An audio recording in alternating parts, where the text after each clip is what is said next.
ನಿನ್ನೆ ಚಂಡಮಾರುತದ ಹಾವಳಿನೆಲ್ಲ ಹೇಳಿದ್ವಿ. ಇವತ್ತು ತಮಿಳುನಾಡಿನಲ್ಲಿ ಅದು ಅಬ್ಬರಿಸಿದ್ದು ತಣ್ಣಗಾಗಿದೆ. ಆದರೆ ಒಂದಿಷ್ಟು ಜಿಲ್ಲೆಗಳೆಲ್ಲ ಅಕ್ಷರಶಃ ನಾಶ ಆದಂಗಾಗಿವೆ.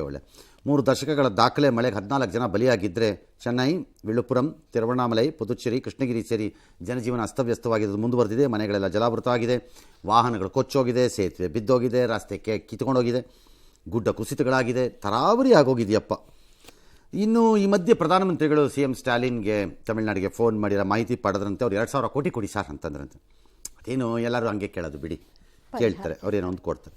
ಈ ಮಧ್ಯೆ ರಾಹುಲ್ ಗಾಂಧಿ ಹೇಳಿದ್ದಾರೆ, ತಮಿಳುನಾಡಿನ ಜನರ ಸಹಾಯಕ್ಕೆ ಧಾವಿಸಿ ಕಾಂಗ್ರೆಸ್ ಕಾರ್ಯಕರ್ತರು ಅಂತ. ಧಾವಿಸ್ಬೋದು, ಅದರಲ್ಲೇನಿದೆ ತಪ್ಪು, ಹೆಲ್ಪ್ ಮಾಡಿ ಅಂದ್ರೆ ಅಷ್ಟು. ಎಸ್. ಇನ್ನು ತಮಿಳುನಾಡಿನಲ್ಲಿ ತಣ್ಣಗಾಗಿರುವ ಸೈಕ್ಲೋನ್ ಕೇರಳದಲ್ಲಿ ಬಿಟ್ಟು ಬಿಡದೆ ಅಬ್ಬರಿಸ್ತಾ ಇದೆ. ಕಾಸರಗೋಡು, ತ್ರಿಶೂರು, ಆಲಪ್ಪುಳ ಮತ್ತು ಮಲಪ್ಪುರಂ ಜಿಲ್ಲೆಗಳಲ್ಲಿ ಅವಾಂತರ ಸೃಷ್ಟಿಯಾಗಿದೆ. ಶಾಲಾ ಕಾಲೇಜುಗಳಿಗೆ ರಜೆಯನ್ನು ಕೊಟ್ಟಿದ್ದಾರೆ. ಕಾಸರಗೋಡಿನಿಂದ ಮಂಗಳೂರಿಗೆ ಸಂಪರ್ಕ ಕಲ್ಪಿಸುವ ರಸ್ತೆಯಂತೂ ಸ್ವಿಮ್ಮಿಂಗ್ ಪೂಲ್ ರೀತಿ ಮಾರ್ಪಟ್ಟಿದೆ. ಆಲಪ್ಪುಳದಲ್ಲಿ ಕೆಲವು ಪ್ರದೇಶಗಳು ನೀರಿನಿಂದ ಆವೃತವಾಗಿದೆ. ಜನ ಆತಂಕದಲ್ಲಿದ್ದಾರೆ. ಮಳೆ ಮಧ್ಯೆಯೇ ಕೇರಳದಲ್ಲಿ ಭೀಕರ ಅಪಘಾತವೊಂದು ಸಂಭವಿಸಿತು. ಆಲಪ್ಪುಜದಲ್ಲಿ ನಿಯಂತ್ರಣ ತಪ್ಪಿ ಕೆಎಸ್ಆರ್ಟಿಸಿ ಬಸ್ ಅಂದ್ರೆ ಕೇರಳ ಸ್ಟೇಟ್ ರೋಡ್ ಟ್ರಾನ್ಸ್ಪೋರ್ಟ್, ನಮ್ಮ ರಾಜ್ಯದ್ದಲ್ಲ, ಕಾರು ಡಿಕ್ಕಿಯಾಯಿತು. 5 ವಿದ್ಯಾರ್ಥಿಗಳು ಮೃತಪಟ್ಟಿದ್ದಾರೆ. ಇಬ್ಬರ ಸ್ಥಿತಿಯಂತೂ ಗಂಭೀರವಾಗಿದೆ. ಕಣ್ಣೂರು ಬಳಿ 2 ಕೆಎಸ್ಆರ್ಟಿಸಿ ಬಸ್ಗಳ ನಡುವೆ ಮುಖಾಮುಖಿ ಡಿಕ್ಕಿಯಾಗಿದೆ. ಭಾರೀ ಮಳೆಯಿಂದಾಗಿ ದಟ್ಟ ಮಂಜು ಆವರಿಸಿ ರಸ್ತೆ ಕಾಣದೆ ಈ ಅಪಘಾತ ಆಗಿರೋದು. ಬಸ್ನಲ್ಲಿದ್ದ ಸುಮಾರು 34 ಪ್ರಯಾಣಿಕರು ಪಾರಾಗಿದ್ದಾರೆ. ನೀನು ಇಷ್ಟಾಗಲ್ಲ ಇದೆ ರೋಡಲ್ಲಿ 2 ಬಸ್ ಹೋಗೋಕ್ಕಾಗತ್ತಾ? ಅಲ್ಲಿ ಚಿಕ್ಕ ರೋಡ್ 1 ಬಸ್ ಹೋದ್ರೆ ಜಸ್ಟ್ ದೊಡ್ಡ ನಿಧಾನಕ್ಕೆ ಒಬ್ರಿಗೊಬ್ರಿಗೆ ಅಡ್ಜಸ್ಟ್ ಮಾಡಿ ಹೋಗ್ಬೇಕಿತ್ತೇನೋ. ಅದು ಏನೋ ಪ್ರಾಬ್ಲಮ್ ಆಗಿದೆ. ಎರಡು ಕೇರಳ ರಾಜ್ಯದ ಸರ್ಕಾರಿ ಸಂಸ್ಥೆ ಬಸ್ಗಳದು. ಯಾಕಂದರೆ KSRTC ಅಂತ ಹೇಳಿದ್ರೆ ನಮ್ಮದು ಅನ್ಕೋಬೇಡಿ, ಯಾರ ಮೇಲೆ ಗಾಬರಿ ಆಗೋಕ್ಕೆ. ಕರ್ನಾಟಕದಲ್ಲಿ ಚಂಡಮಾರುತದ ಆರ್ಭಟ ಜೋರಾಗಿದೆ. ಕರಾವಳಿಯ ದಕ್ಷಿಣ ಕನ್ನಡ, ಉಡುಪಿ, ಉತ್ತರ ಕನ್ನಡದಲ್ಲಿ ಒಂದಷ್ಟು ಅನಾಹುತದ್ದು ರಿಪೋರ್ಟ್ ಬಂದಿದೆ. ಮಂಗಳೂರಿನ ಏರ್ಪೋರ್ಟ್ ಬಜಪೆ, ಅದ್ದೆಪ್ಪಾಡಿ ಅಲ್ಲೆಲ್ಲ ಸ್ವಲ್ಪ ಭೂಕುಸಿತ ಎಲ್ಲ ಆಗಿದೆ. ಮಂಗಳೂರು ಏರ್ಪೋರ್ಟ್ ಆಗೋದು ನಿರೀಕ್ಷಿತ, ಬಿಕಾಸ್ ಅದು ಗುಡ್ಡದ ಮೇಲೆ ಇದೆ. ಗುಡ್ಡದ ಕೆಳಭಾಗದ ವಿಮಾನದ ಸಾಲೆ ಅನ್ನೋ ಮನೆಯೆಲ್ಲ ಹಾನಿಯಾಗಿದೆ. ಪಲ್ಗುಡಿ ನದಿಯಲ್ಲಿ ನೀರಿನ ಪ್ರಮಾಣ ಹೆಚ್ಚಾಗಿದೆ. ಎಲ್ಲ ಅಣೆಕಟ್ಟನ್ನು ಭರ್ತಿ ಮಾಡೋದ್ರಿಂದ ಎಲ್ಲ ಗೇಟ್ ಓಪನ್ ಮಾಡ್ಕೊಂಬಿಟ್ಟಿದ್ದಾರೆ. ಅಲ್ಲಿ ಬಂದರ್ನಲ್ಲಿ ಒಂದಷ್ಟು ಹಾನಿಯಾಗಿದೆ, ಕೆಲವು ದೋಣಿಗಳಿಗೆಲ್ಲ. ಅದೇ ರಸ್ತೆದು ಮಾಮೂಲು ಎಲ್ಲ ಅದ್ಯಾವುದೋ ಯಕ್ಷಗಾನ ಪ್ರದರ್ಶನಕ್ಕೆ ಅಡ್ಡಿ ಆಯ್ತಂತೆ, ಪ್ರಸಿದ್ಧ ಅಂತೆ ಅದು ತುಂಬ, ಮಂದಾರ್ತಿ ಅಂತ. ಸರಿ, ಶಿವಮೊಗ್ಗದಲ್ಲೂ ಒಂದಷ್ಟು ಮಳೆ ಆಗಿರೋ ವರದಿ. ಚಾಮುಂಡಿ ಬೆಟ್ಟದಲ್ಲಿ ಒಂದು ಬಂಡೆ ಬಿದ್ದೋಗ್ಬಿಟ್ಟಿದೆ. ಬೆಂಗಳೂರಿನಲ್ಲಿ ಬಿಸಿಲು ಮುಡ್ತು. ಸಂಜೆ ಮೇಲೆ ಒಂದು ಸಣ್ಣಕ್ಕೆ ಒಂಚೂರು ಬಿಸಿಲಿತ್ತು ಮಧ್ಯಾಹ್ನ. ಬೆಳಗಿನ ಮಳೆ ಇರಲಿಲ್ಲ, ಮತ್ತು ಸಂಜೆ ಮೇಲೆ ಒಂದು ದಡ್ಡಂತ ಒಂದು ಮಳೆ ಹೊಡಿತಪ್ಪ, ಒಂದು ಮಧ್ಯಾಹ್ನದ ಮೇಲೆ. ಕಾರ್ಮೋಡ ಇದೆ. ನಾಳೆನೂ ಇದೇ ಥರ ಮೋಡ ಕವಿದ ವಾತಾವರಣ ಇರ್ಬೋದು, ಬಟ್ ಮಳೆ ಆರ್ಭಟ ಎಲ್ಲ ಇಷ್ಟಿರಲಿಕ್ಕಿಲ್ಲ. ಗೃಹಲಕ್ಷ್ಮಿ ಹಣ ವಿಳಂಬಕ್ಕೆ ಸಚಿವೆ ಲಕ್ಷ್ಮೀ ಹೆಬ್ಬಾಳ್ಕರ್ ಮೊಂಡು ವಾದವನ್ನ ಮಾಡಿದ್ದಾರೆ. ನಿಮ್ಮ ಸಂಸ್ಥೆಗಳಲ್ಲಿ ನಿಮಗೆ ಪ್ರತಿ ತಿಂಗಳು ಕರೆಕ್ಟಾಗಿ 1 ತಿಂಗಳಿಗೆ 1ನೇ ತಾರೀಕಿಗೆ ಸಂಬಳ ಬರುತ್ತಾ ಅಂತ ಕೇಳಿದ್ದಾರೆ. ಹೌದು ಮೇಡಮ್ ಅಂದಿದ್ದಕ್ಕೆ, ಸರ್ಕಾರಿ ಸಂಸ್ಥೆಗಳಲ್ಲಿ ಹಾಗಲ್ಲ, 1-2-3 ತಿಂಗಳು ಕೊಡ್ತಾರೆ, ತಡ ಆಗುತ್ತೆ. ಹಿಂದಿನಿಂದಲೂ ಹೀಗೆ ಆಗಿರೋದು, ಈ ಸರ್ಕಾರ ಅಲ್ಲ, ಹಿಂದಿನ ಸರ್ಕಾರದಿಂದಲೂ ಹೀಗೆ ಆಗಿರೋದು ಅಂತ ಹೇಳಿದ್ದಾರೆ. ದಿನಕ್ಕೆ ಒಂದು 500 ಕಾಲ್ ಬರುತ್ತೆ, ಎಲ್ಲರನ್ನೂ ಸಮಾಧಾನ ಪಡಿಸಬೇಕಲ್ಲ, ನಾವೇನು ವಚನ ಭ್ರಷ್ಟರಲ್ಲ ಅಂತ ಹೇಳಿದ್ದಾರೆ. ಈ ಮಧ್ಯೆ ಗ್ಯಾರಂಟಿಗಳ ವಿರುದ್ಧ ಮಾಜಿ ಸಚಿವ SR ಪಾಟೀಲ್ ಗುಡುಗಿದ್ದಾರೆ. ನಿಮ್ಗೆ ಸಂಬಳ ಪ್ರತಿ ತಿಂಗಳು ಕರೆಕ್ಟಾಗಿ ಕೊಟ್ಬಿಡ್ತಾರ. ಪ್ರತಿ ತಿಂಗಳು 1ನೇ ತಾರೀಕು ಬಟ್ ಸರ್ಕಾರಿ ಸಂಸ್ಥೆಗಳಲ್ಲಿ ಸಂಬಳ 1 ತಿಂಗಳು ಕೊಡ್ತಾರೆ, 3 ತಿಂಗಳಿಗೊಮ್ಮೆ ಕೊಡ್ತಾರೆ, ಒಮ್ಮೊಮ್ಮೆ 2 ತಿಂಗಳಿಗೊಮ್ಮೆ. ಸರ್ಕಾರದಲ್ಲಿ ಖಂಡಿತವಾಗ್ಲೂ ಹಂಗಾಗುತ್ತೆ. ಇದು ನೋಡಿ, ಸರ್ಕಾರದಾಗ ರೊಕ್ಕ ಐತೆ ಇಲ್ಲ ಅನ್ನೋದು ನಿಮ್ ಕೆಲಸ ಅಲ್ಲ. ಸರ್ಕಾರದ ಪ್ರಾಪರ್ಟಿ ಅದಾವ ಬೆಂಗಳೂರಾಗ. ಈ ಟರ್ಫ್ ಕ್ಲಬ್ ಐತಿ, ರೇಸ್ ಕೋರ್ಸ್ ಮಾಡಿದ್ರೆ 5 ಲಕ್ಷ ಕೋಟಿ ಬರ್ತೈತಿ, ಗೋಲ್ಫ್ ಮಾಡಿದ್ರೆ 50 ಲಕ್ಷ ಕೋಟಿ ಬರ್ತೈತಿ. ಸರ್ಕಾರದ ಸಾಕಷ್ಟು ಆಸ್ತಿ ಅದಾವ. ವಿಧಾನಸೌಧ ಮಾರಿದ್ರೆ ಬರುತ್ತೆ. ಒಬ್ಬೊಬ್ಬರಾಗಿ ಮಾತಾಡಕ್ಕೆ ಶುರು ಮಾಡಿದ್ದೀರಿ. ಮೇಡಮ್, ಮಿನಿಸ್ಟರ್ ಮೇಡಮ್, ನಿಮ್ಗೆ ಎಷ್ಟು ಸಂಬಳ ಕೊಡ್ತಾರ್ರಿ ಮಂತ್ರಿಯಾಗಿ? ಗೊತ್ತಿಲ್ಲ ಕರೆಕ್ಟಾಗಿ, ಇತ್ತೀಚೆಗೆ ಎಷ್ಟಾಗಿದೆಯೋ ಏನೋ. ಆ TADA ಬೋಗಸ್ ಎಲ್ಲ ಬಿಟ್ಬಿಟ್ಟು ಬರೀ ಸಂಬಳ. ನೀವು ನಮ್ಮಲ್ಲಿ ಬಂದು ಸೇರ್ಕೊಂಡ್ರೆ ನಾ ಕರೆಕ್ಟಾಗಿ 5ನೇ ತಾರೀಕು ಸಂಬಳ ಕೊಡ್ತೀನಪ್ಪ. ಮಿಸ್ ಇಲ್ಲ. ಸ್ಯಾಟರ್ಡೆ ಸಂಡೇ ಬಂದರೆ ಇನ್ನೂ ಸ್ವಲ್ಪ ಬೇಗನೆ ಬಿಟ್ಟು ನಮ್ಮ ಹತ್ರಕ್ಕೆ ಬಂದರೆ, ನಿಮ್ಗೆ ಕರೆಕ್ಟ್ ಸಂಬಳ ಬೇಕು ಅಂತ ಆಸೆ ಇದ್ದರೆ ಬರ್ರಿ, ನಾನಂತೂ ಕೊಡ್ತೀನಪ್ಪ. ನಮ್ಮ ಆಫೀಸಲ್ಲಿ ಇಲ್ಲಿವರೆಗೂ ಕೊಟ್ಟಿದ್ದೀವಿ, ನಾಳೆ ಗೊತ್ತಿಲ್ಲ. What sort of an argument you are making? Rubbish.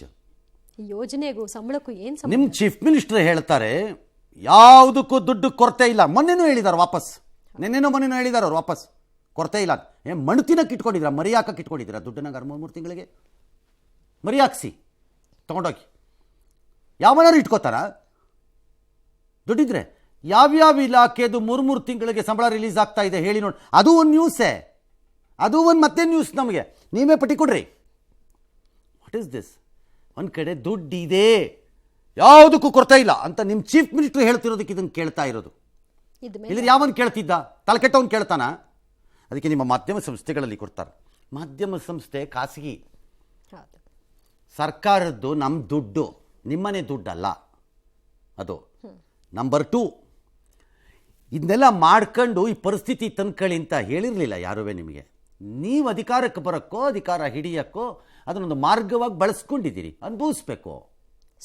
ಹಾಂ, ಲಾಸ್ಟಲ್ಲಿ ಆಫರ್ ಅಂತೂ ಇದೆ ನೋಡಿ, ಯೋಚನೆ ನನ್ನ ಕಡೆಯಿಂದ. ಕರೆಕ್ಟಾಗಿ ಸಂಬಳ ಬೇಕು ಅಂದರೆ ಕರೆಕ್ಟಾಗಿ ಬೇಕು ಅಂದರೆ ಬನ್ನಿ. 1ನೇ ತಾರೀಕು ಆಗಲ್ಲ, ನಮ್ಮಲ್ಲಿ ಸಿಸ್ಟಮ್ ನಾನು ಮಾಡ್ಕೊಂಡಿರೋದು 5ನೇ ತಾರೀಕು. ಬೇಕಾದ್ರೆ ಕೊಡ್ತೀನಪ್ಪ.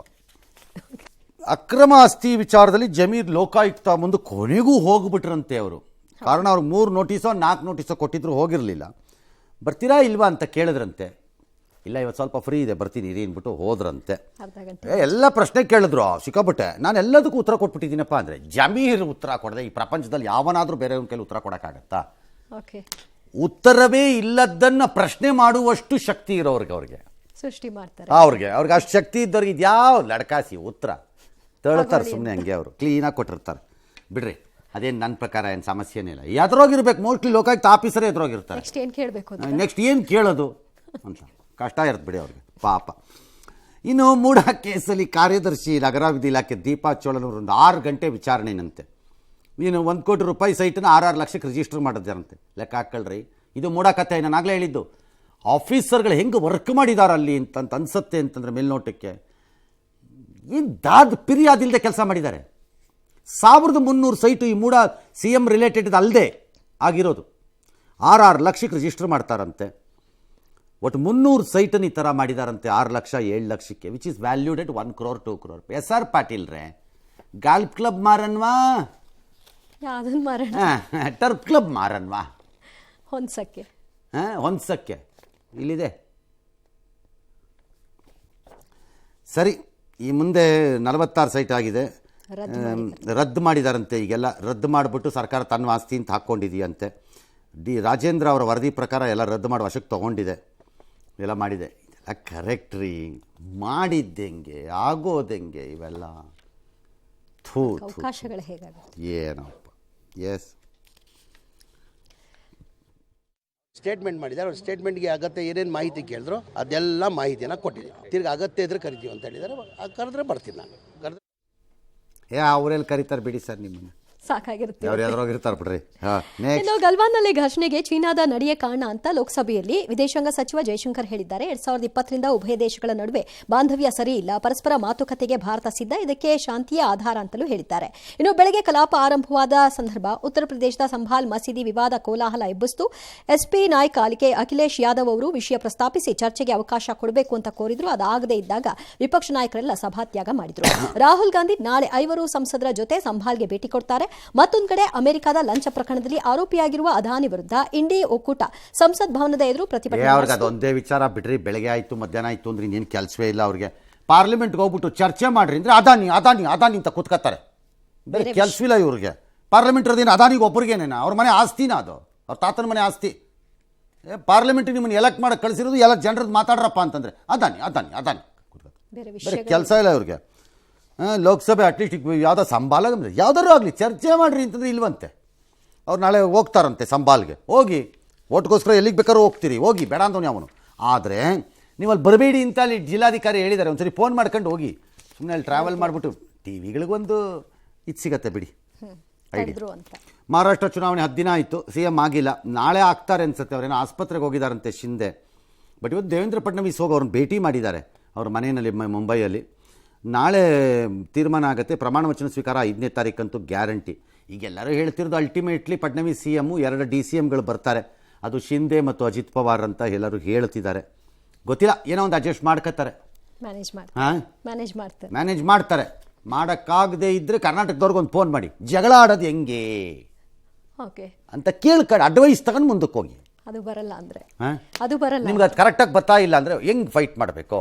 ಪಕ್ಷದ ಚೌಕಟ್ಟಿನೊಳಗೆ ಅಂತ ಹೇಳುತ್ತಾ ಹೇಗೆ ಚಾಕು ಹಾಕಬೇಕು, ಅಥವಾ ಹೇಗೆ ಬಾಂಬ್ ಹಾಕಬೇಕು, ಹೇಗೆ ಕಬಡ್ಡಿ ಆಡಬೇಕು, ಹೇಗೆ ಖೋಖೋ ಆಡಬೇಕು ಅಂತ ನಿಮ್ಗೆ ಗೊತ್ತಾಗದೇ ಇದ್ದರೆ ಕರ್ನಾಟಕಕ್ಕೆ ಒಂದು ಫೋನ್ ಮಾಡಿ ಹೇಳ್ಕೊಡ್ತಾರೆ. ಎಕ್ಸ್ಪರ್ಟ್ಗಳಿದ್ದಾರೆ.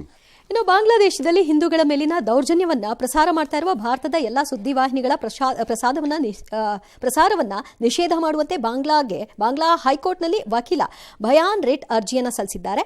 ಇನ್ನು ಬಂಧಿತ ಚಿನ್ಮಯ್ ದಾಸ್ ಬೇಲ್ ಅರ್ಜಿ ಜನವರಿ 2ಕ್ಕೆ ಮುಂದೂಡಿಕೆಯಾಗಿದೆ. ಆದರೆ ದಾಸ್ಪುರ ವಕೀಲರು ವಕಾಲತ್ತು ವಹಿಸ್ತಾ ಇದ್ರಲ್ಲ, ಅವ್ರ ಮೇಲೆ ಮಾರಣಾಂತಿಕ ದಾಳಿಯಾಗಿದೆ.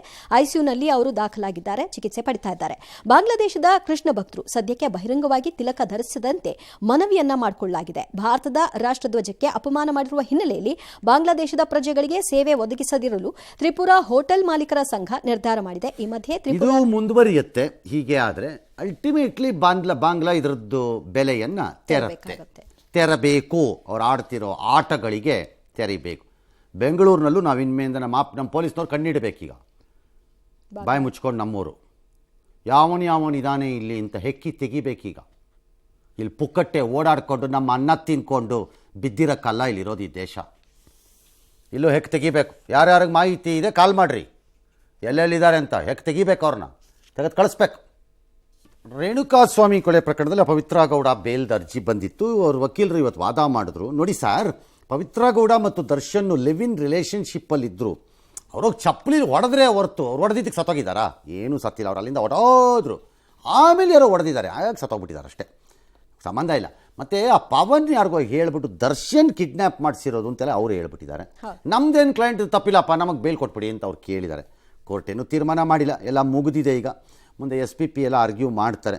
ಅದಾದಮೇಲೆ ಜಡ್ಜು ನ್ಯಾಯಮೂರ್ತಿಗಳು ಏನೋ ತೀರ್ಮಾನಕ್ಕೆ ಬರ್ತಾರೆ.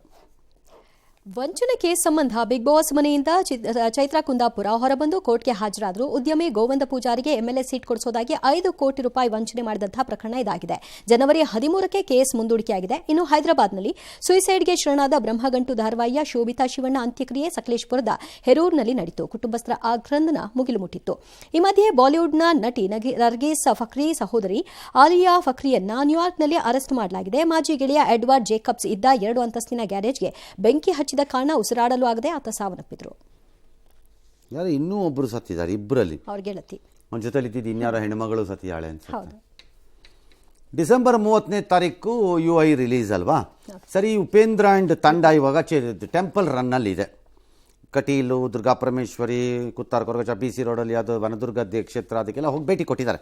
ಅದೆಲ್ಲ ಪ್ರಮೋಷನ್ ಮಾತಾಡಿದ್ದಾರೆ. ಚೆನ್ನಾಗಿದೆ, ನೋಡೋಣ, ಸಿನಿಮಾ ನೋಡಿದ್ಮೇಲೆ ಹೇಳ್ತೀರಿ ಅಂತೆಲ್ಲ ಹೇಳಿದ್ದಾರೆ.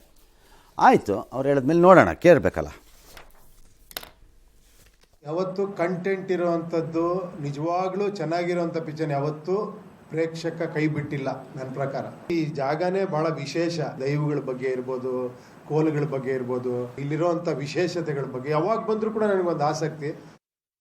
ಎಲ್ಲರೂ ಸರ್ ಇವತ್ತು ಕಟೀಲು ಅಮ್ಮವ್ರ ದರ್ಶನ ಮಾಡಿಕೊಂಡು ಕೊರಗಜ್ಜ, ವನದುರ್ಗ 3 ದೇವಸ್ಥಾನದಲ್ಲಿ ಪ್ರಾರ್ಥನೆ ಮಾಡ್ಕೊಂಡ್ಬಂದು UI ಸಿನಿಮಾ ಈ ತಿಂಗಳು 25 ಭಾಷೆಗಳಲ್ಲಿ ಥ್ರೂಔಟ್ ವರ್ಲ್ಡ್ ರಿಲೀಸ್ ಮಾಡ್ತಾ ಇದೀವಿ. ಬಹಳ ಕಷ್ಟಪಟ್ಟು ಎಲ್ಲರೂ ಸಿನಿಮಾ ಮಾಡಿದ್ದಾರೆ. ಎಕ್ಸ್ಟ್ರಾರ್ಡನರಿ ಕಷ್ಟಪಟ್ಟು ಉಪೇಂದ್ರ ಸರ್ ಈ ಸಿನಿಮಾ ಮಾಡಿದ್ದಾರೆ. ರಾತ್ರಿಯಾಗಲೂ ಕಷ್ಟಪಟ್ಟಿದ್ದಾರೆ. ಬಹಳ ಅದ್ದೂರಿಯಾಗಿ ಮೂಡಿ ಬಂದಿದೆ ಸಿನಿಮಾ. ತಮ್ಮೆಲ್ಲ ಸಹಕಾರದಿಂದ ಹಾಡುಗಳು ಹಿಟ್ ಆಗಿದೆ. ನಿನ್ನೆ ಏನು ಟೀಸರ್ ರಿಲೀಸ್ ಮಾಡುವ ಅದು ಕೂಡ ತುಂಬಾ ಒಳ್ಳೆ ರೆಸ್ಪಾನ್ಸ್ ಬಂದಿದೆ. ವಿಕಲಚೇತನರ ಇಲಾಖೆಗೆ ಅನುದಾನ ಕಡಿತ ಆಗ್ತಿದೆ ಎಂಬ ಬಗ್ಗೆ ಪಬ್ಲಿಕ್ ಟಿವಿ ವಿಸ್ತೃತ ವರದಿಯನ್ನು ಪ್ರಸಾರ ಮಾಡಿತು. ಈಗ ಮುಖ್ಯಮಂತ್ರಿಗಳು ಇದಕ್ಕೆ ಪ್ರತಿಕ್ರಿಯಿಸಿದ್ದಾರೆ. ಕಡಿತ ಮಾಡಿದ 44 ಕೋಟಿಯನ್ನ ಪೂರಕ ಬಜೆಟ್ನಲ್ಲಿ ವಾಪಸ್ ನೀಡ್ತೀನಿ ಅಂತ ಹೇಳಿದ್ದಾರೆ. ದೇಶದಲ್ಲೇ ಮೊದಲ ಬಾರಿಗೆ ವಿಕಲಚೇತನರ ಆರೈಕೆ ಮಾಡಿರೋ ಮಾಸಿಕ 1,000 ಹಣ ನೀಡುವಂತಹ ಕಾರ್ಯಕ್ರಮ ಮಾಡೋರಿಗೆ 1,00,000 ಹಣ ಕೊಡೋದ್ರ ಬಗ್ಗೆಯೂ ಕೂಡ ಕಾರ್ಯಕ್ರಮಕ್ಕೆ ಚಾಲನೆ ಕೊಟ್ಟಿದ್ದಾರೆ.